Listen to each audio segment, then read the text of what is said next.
Au fond des énormes catalogues numériques de données publiques, ils sont allés en chercher plusieurs millions. Ces lignes informatiques concernent les prix du carburant dans toutes les pompes à essence de France depuis 2007, date de l'obligation de leur déclaration.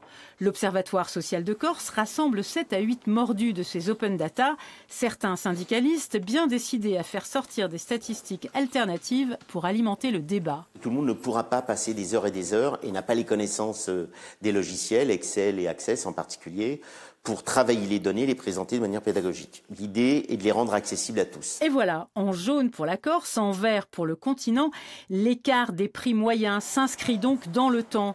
En 2009, la différence moyenne est de 7 centimes, elle est presque de 10 aujourd'hui. C'est pas d'aujourd'hui que date ce surcoût pour la population. Il date de depuis 2007. Il est bien installé, ça c'est clair. La question, c'est qu'il tend à s'augmenter, il tend à augmenter depuis maintenant 2-3 ans. Pour le samplon, la différence, elle aussi ancienne, explose depuis 2011. L'écart atteint aujourd'hui 40%. Enfin, totalement inédit, l'Observatoire a calculé la différence entre le prix attendu avec une TVA dérogatoire et le prix réel. Ça fait tourner la tête.